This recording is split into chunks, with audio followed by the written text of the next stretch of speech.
But behind that calm expression, pressure was building fast. Toprak Razgatlioglu was not your average rider. In the world of production-based racing, he was a god, a man who could make a motorcycle do things that defied the laws of physics. His signature stoppie entries and his ability to balance a bike on the front tire while decelerating from 200 miles per hour had become the stuff of legend. Yet the MotoGP paddock is a cruel place for outsiders. For months, the narrative surrounding Toprak was one of doubt. Critics claimed his riding style was too wild for the delicate Michelin tires used in MotoGP. They argued that while he could dominate on a superbike, the rigid chassis and sophisticated electronics of a Grand Prix prototype would neutralize his greatest strengths. Rumors suggested that even some within Yamaha's senior management were hesitant, viewing this test as more of a marketing exercise than a serious technical evaluation. But Toprak didn't come to Aragon to take photos. He came with a deep-seated hunger to prove that the hierarchy of motorcycle racing was about to be dismantled. From the moment he exited the pit lane, the aura was different. There was no hesitation, no getting up to speed. He treated the V4 prototype not like a fragile experiment, but like a weapon he had been wielding his entire life. Inside the garage, whispers began spreading as his first flying lap appeared on the monitors.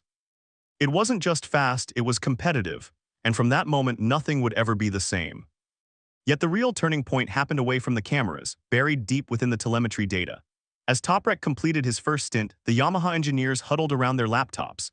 Usually, a rider transitioning to a MotoGP bike for the first time struggles with the carbon brakes and the sheer stiffness of the frame.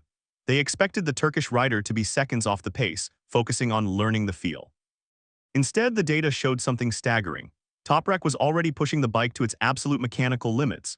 His corner entry speeds were not just high, they were touching the benchmark set by seasoned Grand Prix veterans. What was most surprising was how he navigated the technical sections of Aragon. With his trademark late braking and exceptional front tire control, he was able to set consistent, punishing lap times. The Yamaha V4, an engine configuration the team had resisted for so long, seemed to have found its perfect match. The engineers were seen nodding repeatedly, their faces a mix of excitement and genuine disbelief. They weren't just looking at a fast rider, they were looking at a technical solution. Toprak began providing feedback so detailed it caught the crew chiefs off guard. He discussed throttle response, engine braking characteristics, and chassis balance with the precision of a developmental test rider who had years of experience. The mood in the garage shifted from a learning phase to an optimized attack. But what the paddock discovered next shocked everyone. As the afternoon sun began to bake the Aragon asphalt, the news of Toprak's lap times began to leak out of the Yamaha garage. In the modern era of MotoGP, secrets are hard to keep, and the timing screens don't lie. Rival riders who were also testing at the circuit began to take notice. Among them was Marco Bezzecchi, a rider known for his raw speed and deep understanding of the Ducati platform. Bezzecchi was seen standing on the pit wall, his eyes fixed on the final corner as Toprak came screaming past. The sound of the V4 was one thing, but the way the bike moved was another. It didn't look like a development prototype, it looked like a finished product. After the session, the Italian rider couldn't hide his surprise. He admitted to insiders that what he saw was not normal. According to those close to the scene, Bezzecchi noted that Toprak looked like he had been riding the V4 for years. There were no wild corrections, no signs of a rider struggling to keep a beast under control. Everything looked clean, efficient, and frighteningly fast. For a rival to openly admit that a rookie to the platform was performing at that level is almost unheard of in the high-ego world of MotoGP. The tension in the paddock began to escalate. If Toprak could do this in a closed test with a bike that hadn't even reached its final version, what would happen when the 2026 season officially kicked off? However, the twist that followed would change the championship narrative entirely. Internal data from the Yamaha team confirmed what the onlookers suspected. The V4 was a game-changer. For years, Yamaha riders like Fabio Quartararo had complained about a lack of top-end power and the inability to overtake on the straights. The inline-4 was sweet in the corners but a sitting duck on the straights. The Aragon test proved that those days were officially over. The new engine didn't just provide more horsepower, it changed how the bike interacted with the tires. Toprak's feedback was crucial here. He pointed out how the engine braking affected the bike's stability when entering fast corners, allowing the technicians to map the electronics in a way that maximized his aggressive entry style. This wasn't just a rider fitting a bike, this was a bike being built around a rider's unique DNA. But with this progress came a new kind of tension. Within the Yamaha management, the 2026 roadmap was suddenly under fire. The plan had been to slowly develop the V4 throughout 2025, keeping expectations low, but Toprak's performance had destroyed those conservative timelines. The staggering pace meant that the pressure to deliver a race-winning machine was now immediate. The adaptation phase was over before it even began.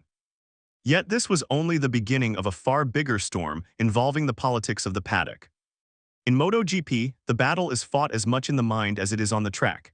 As word of Toprak's insane lap times spread, the narrative in the media began to shift. The public started asking the question, is the current MotoGP grid actually prepared for a rider who refuses to follow the traditional rules of engagement? Toprak brings a level of aggression that is often missing from the highly calculated world of Grand Prix racing. He doesn't care about lines or theories.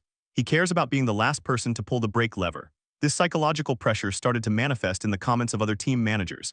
Some suggested that the Aragon test shouldn't be taken too seriously, citing ideal track conditions or special tires. But behind closed doors, the tone was very different. Ducati, the current kings of the sport, began comparing their own historical data from Aragon. They realized that Toprak wasn't just fast for a Yamaha, he was fast, period. The realization that their technical advantage might be evaporating sent ripples of anxiety through the Bologna factory. Rumors suggested that certain rival teams even attempted to gather more information on the specific specs Yamaha was running, desperate to know if this was a fluke or a permanent shift in the power dynamic. What happened after that left even his closest team members stunned. The most dangerous aspect of Toprak's test wasn't his one-lap speed. It was his long-run simulation. In MotoGP, anyone can be fast for a single lap if they take enough risks. But championships are won in the final 5 laps of a race when the tires are shredded and the fuel load is low. Yamaha's long-standing nightmare has been tire degradation. Their riders would often start strong and then fall off a cliff halfway through the race. At Aragon, Toprak turned that narrative on its head. Lap after lap, his times remained within a tenth of a second of each other.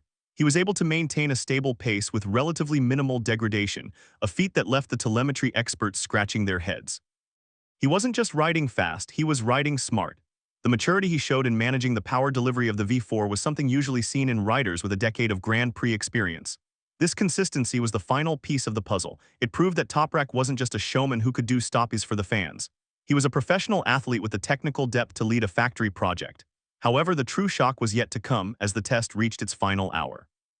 As the sun began to set over the dry landscape of Aragon, the paddock was buzzing with a single name. The Toprak factor had officially become the biggest talking point of the season. Speculation emerged about contract negotiations and buyout clauses. While nothing was officially confirmed, some insiders claimed that Yamaha was already looking to move their timelines forward, desperate to lock Toprak into a long-term deal that would see him spearhead their 2026 assault. But it wasn't just about the rider. It was about the statement Yamaha had made. After years of being the underdog in the technical race, they had finally found a combination that worked, a ferocious V4 engine and a rider who wasn't afraid to unleash it.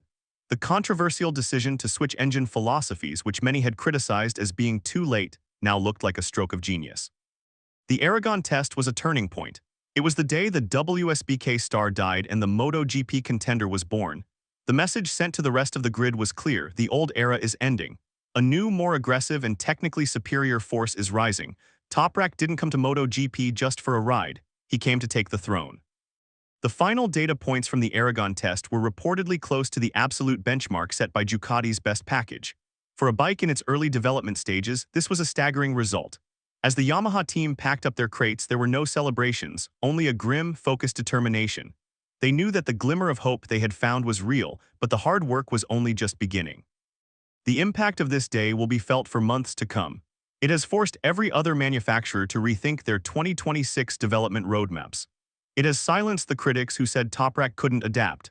And most importantly, it has injected a sense of explosive tension back into a sport that was beginning to feel predictable. As Toprak walked away from the garage, his face showed no signs of fatigue, only a quiet confidence. He had done what he came to do. He had broken the data, shocked the paddock, and sent a warning to every rider on the grid.